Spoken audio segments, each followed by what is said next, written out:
My job can fire me because my boss. I gave a patient 60 units of insulin instead of 6, and only realized it when their blood sugar crashed to 56. I am an intern working in Austria in the ER. There was a patient with hyperkalemia and a blood sugar of 280. I talked to my resident, who was with me in the ER. He told me to give glucose and 6 units of insulin. The nurses in the ER were occupied with other patients, so I started to prepare the infusion. I miscalculated and took 60 units instead of 6 units of fast-acting insulin. Before putting it into the glucose bag, I showed the syringe with insulin to the resident doctor to ask if it was the right measurement, since I have never injected insulin myself and was unsure. He said it looked all right, so I put the insulin in the glucose bag and gave it to the patient. 1 hour later, I get a call from another nurse that the patient is sweaty and shivering and has a blood sugar of 56. At this point, I still do not think that I could have put the wrong dose of insulin. The patient gets glucose, and the blood sugar goes up to 180. Half an hour later, she is at 70.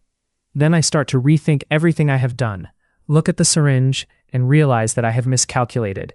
But that wasn't the worst part. I told my attending, of course, crying and almost vomiting, because I cannot believe I have done something like that. The next 12 hours, we regularly check her blood sugar and potassium. It is normal. She does not need much of glucose, and the potassium stayed high normal. I checked every hour on the patient until midnight. It is now 19 hours later in the morning, and she stayed around 110 and 130 blood sugar the whole night without a glucose infusion. It could have ended really badly. I am glad that this happened earlier in the day. Maybe she would have died if it had happened in the evening and she went to sleep like that. I now question if I am the right person to do this job. That is where the original poster left off, but the comments section had a lot of support to offer this shaken intern. The top reply, from user Vienna Co., with 170 upvotes, put it kindly: get your much-needed sleep, then get a nice breakfast and go for a walk. Mistakes happen to all of us, and even though they should not, we are human. You caught your mistake.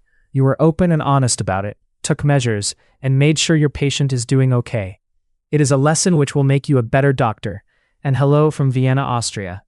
That was a thoughtful response from Vienna Co.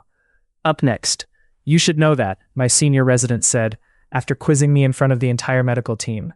My first inpatient wards rotation in internal medicine intern year had a couple of terrible upper levels. One would quiz me on things in the team room and would then say, "You should know that," in front of the team of students and co-residents if I didn't get it right. It took me some time to get organized with longer patient lists, and I checked in with her at one point. She said I was doing okay, but didn't have that many patients yet, so it wasn't huge progress, and she got the attending onto me too. The other one was super inconvenienced if I asked for help with anything. To be fair, I should have known some things, but I think all that could have been delivered in a less malignant way. I ended up doing fine throughout with no major issues, not behind, and am an attending now. But it still reminds me how not to treat people and how not to traumatize them. My husband's about to become a high-earning doctor, and he just told me I'd still be paying for all the groceries. On my days off, I am usually recovering and taking care of things like laundry, groceries, and meal prep. My husband is about to start his 3rd year of internal medicine residency and has a demanding schedule, often 6 days a week during inpatient, so I understand he is under a lot of pressure. Recently, he has been asking me to adjust my schedule more to align with his so we can spend more time together.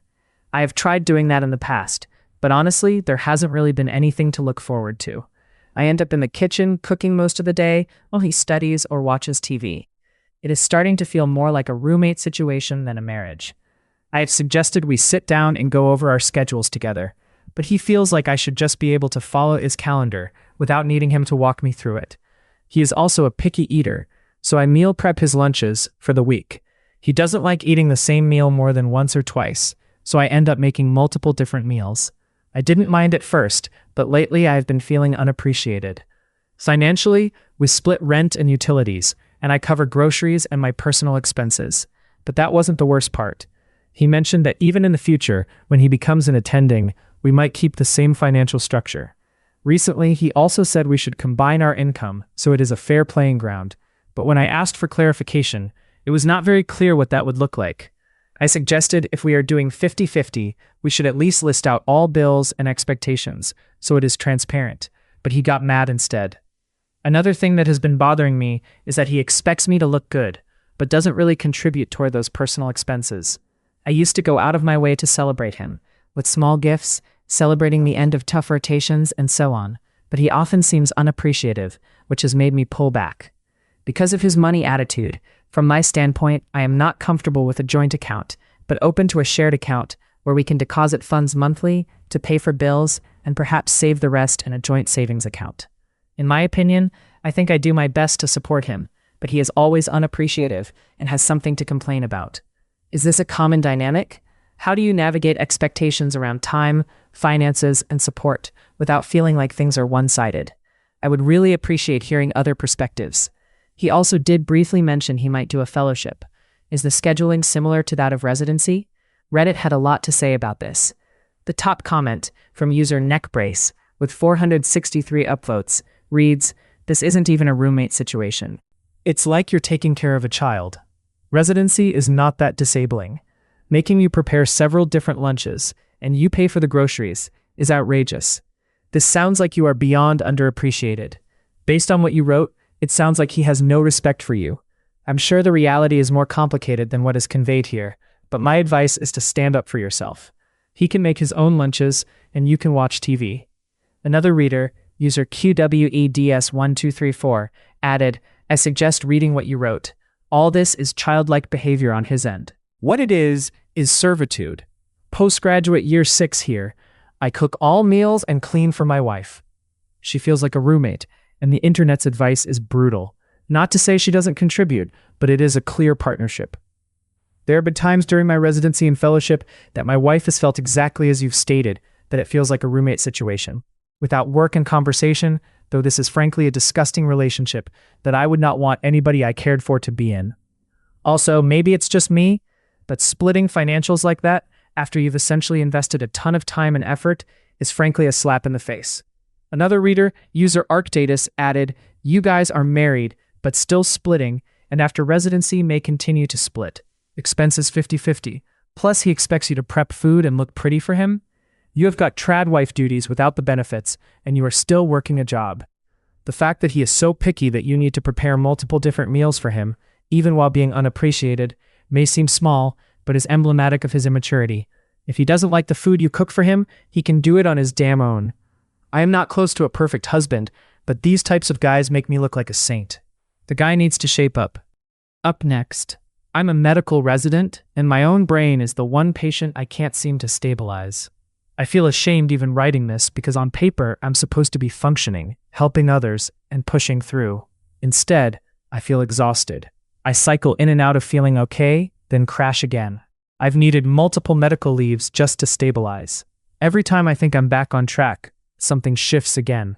What makes it harder is my family framing it as a discipline problem, that if I just had better routines, more self-control, or prayed more, I'd be fine. Yes, routines help, sleep helps, exercise helps, but bipolar isn't caused by laziness or solved by trying harder. Residency itself can be brutal for anyone. Chaotic schedules, sleep disruption, stress, pressure, and constant evaluation. Trying to manage bipolar inside that environment feels like playing life on hard mode. I think what hurts most is feeling like people see this as a character flaw, instead of an illness I'm actively trying to manage every day. I guess I'm posting because I feel alone and tired. If anyone has navigated bipolar while in medicine or another high-stress career, I'd really appreciate hearing how you got through it.